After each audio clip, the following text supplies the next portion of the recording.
Okay. Senator Ole Kina Ledama. Thank you. Thank you, Mr. Speaker. Mr. Speaker, we are living in very interesting times.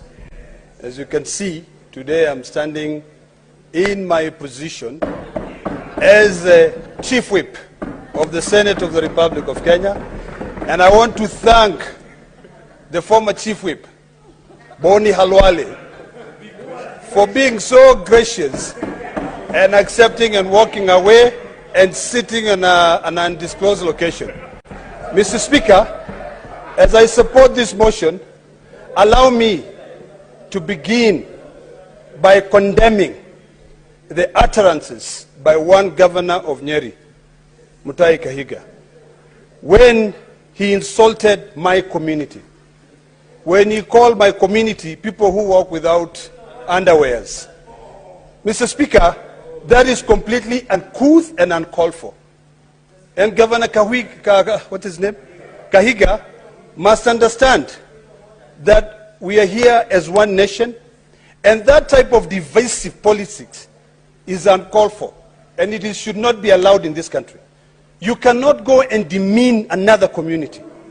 You should allow a community to be able to be fully represented, and you cannot go out there and shame a community. Shame on you, Governor what was his name? Kahiga, Governor Kahiga. I mean, seriously. When will we as leaders have a sense of occasion? They're in a burial. People are crying. They're bereaved. And then you go there, you start your politics. Why don't you go and sponsor, use the money from the county government that you're used to using to go and call for a rally to be able to go and insult other people? I mean, it's about time that we learn the sense of occasion. So shame on you, Governor Kahiga, and the Maasai community will not stand. And as I represent that community, I will not stand and see you shaming my community.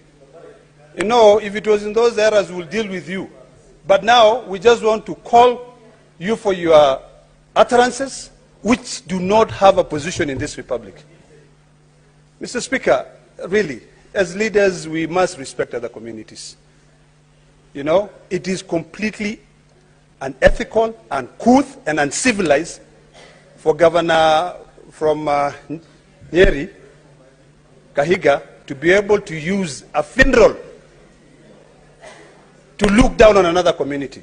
This is not back then when they are first-class and second-class citizens. This is when all of us are equal, and we'll point out that we are really equal. Finally, Mr. Speaker, I support the distinguished members of this Senate who have been proposed to serve in the House Business Committee. I serve in that committee, and I know the amount of work that that committee have to deal with. That is a committee that decides really the kind of business that we deal with. And I want to just to correct the view that the previous committee did not do its work. The previous committee really worked well, worked very hard. And in fact, the Secretariat did a fantastic job during our retreat to be able to put facts on the table, to say these are the businesses that were guided by the House business. This is what we concluded. I think what we need to now deliberate on is how do we ensure that any business that leaves the upper house of the Senate and goes down to the lower house in the National Assembly, that business is concluded. That is a task now we believe that Senator Crystal Asige, Senator Faki, Senator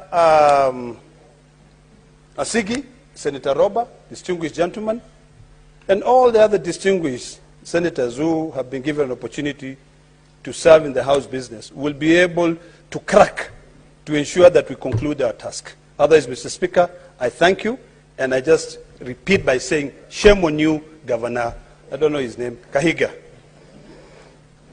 Senator Esther Okenyuri. Sorry?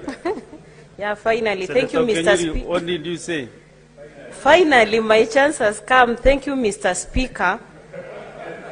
for giving me this opportunity. I also wish to support the composition of that House Business Committee, and I'm looking forward to prioritization of very key legislative agenda, Mr. Speaker.